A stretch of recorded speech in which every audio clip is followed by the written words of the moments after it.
जय हिंद दोस्तों, आप सबको इंडिया में जान पर स्वागत है। दोस्तों, आप सब जानते हैं 2-3 दिन पहले इंडिया और चाइना के बीच 14th राउंड बॉर्डर टॉक हुआ था, लेकिन उस बैठक में कोई नतीजा नहीं निकला और सबको पता था वो निकलेगा भी नहीं।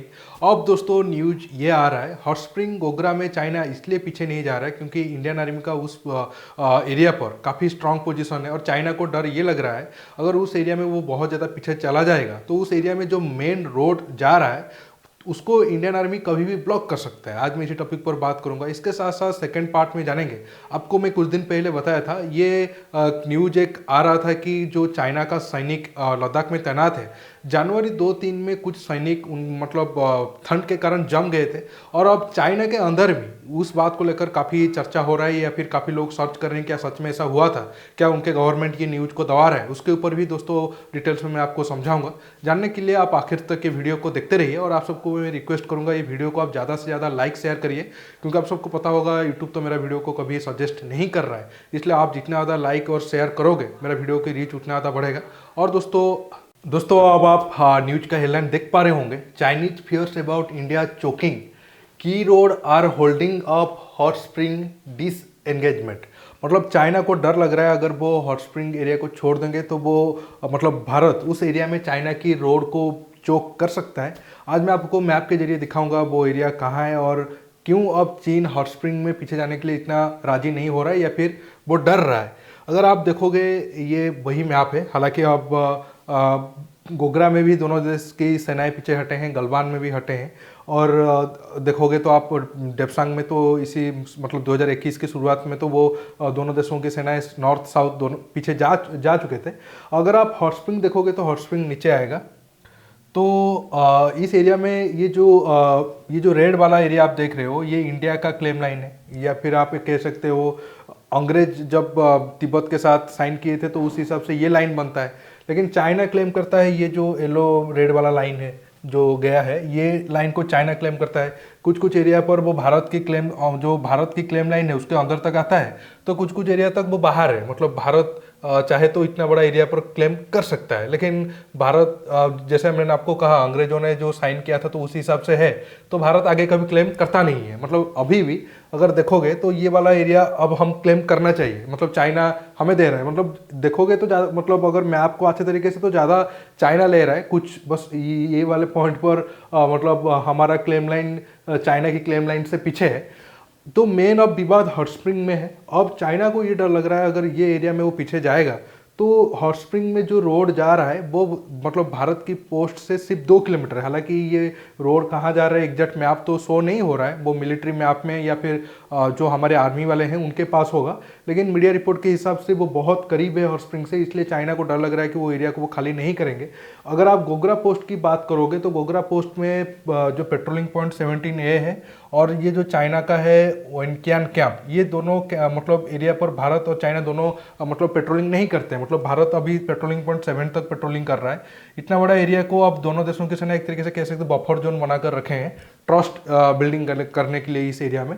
लेकिन सेम टाइप का चीज़ हॉट स्प्रिंग में अब बिल्कुल भी चीन राजी नहीं हो रहा है, क्योंकि पेट्रोलिंग पॉइंट मतलब ये वाले एरिया को जैसे मैंने आपको कहा, ये अगर चीन को लग रहा है कि अगर ये वाला एरिया को वो खाली करेंगे तो भारत आगे जाकर वो जो रोड जा रहा है वेनकियान कैंप तक, मान लेते हैं रोड अगर ऐसे भी जा रहा है तो ये वाले पॉइंट पर भारत आकर ये रोड को ब्लॉक कर देगा और चाइना अपने ट्रूप को ये जो कैंप है वहाँ तक नहीं भेज पाएगा। हालांकि मतलब हमें चाइना को क्या डर लगता है और क्या ठीक लगता है उस हिसाब से हमें फैसला नहीं लेना चाहिए। अब हम जिस तरीके से दबाव डाल रहे हैं उस हिसाब से डालना चाहिए, क्योंकि जो हमारा एरिया है हम ये कोशिश करना चाहिए, जैसे कि हमारा आर्मी चीफ एम नरवणे जी खुद कह चुके हैं, जंग आखिर ऑप्शन होगा। हम बहुत ज़्यादा कोशिश करेंगे कि बातचीत के जरिए वो प्रॉब्लम को सॉल्व करें। अगर ठीक हो जाता है तो बहुत अच्छा है, अगर नहीं होता है तो आखिर ऑप्शन को भी हमें अप्लाई करने में देरी नहीं करना चाहिए। अब दोस्तों आता हूँ दूसरा न्यूज के ऊपर। दोस्तों आपको याद होगा जब कुछ दिन पहले मैंने वीडियो बनाया था तब आपको बताया था कि मीडिया पे चल रहा है कि चाइनीज सैनिक जो सीमा पर थे वो कुछ सैनिक फ्रीज हो गए थे। हालांकि उनका नंबर कितना है और एरिया पता नहीं था, लेकिन अब बताया जा रहा है कि वो कोंकला पास, जो वही हॉट स्प्रिंग गोगरा से बहुत ज़्यादा दूर नहीं है, उस एरिया में फॉरवर्ड बेस पर चाइनीज सेना मतलब उस एरिया में मौजूद थी या फिर ड्यूटी में थे। लेकिन रात को इतना ठंड पड़ा कि वो लोग मतलब बर्फ में जम गए और कुछ सैनिकों की मौत हुई है। एग्जैक्ट नंबर पता नहीं है। पहले ये क्लेम किए थे इंडिया टुडे के शिव अरोड़ जी, हालांकि चाइनीज जो मीडिया वाले सोशल मीडिया पर है, ग्लोबल टाइम्स से लेकर बाकी, वो मतलब एक तरीके से शिव अरोड़ जी को एक तरीके से आप कह सकते हो उनके जो न्यूज़ दिया गया था उनको गलत बताए थे। हालांकि वो उतना कॉन्फिडेंस नहीं थे, मतलब उस तरीके का चाइना का ट्वीट था कि हम मतलब चाइना की हायर अथॉरिटी से कन्फर्म किए हैं, ये जो न्यूज़ को भारत की तरफ से फैलाया जा रहा है वो झूठ है।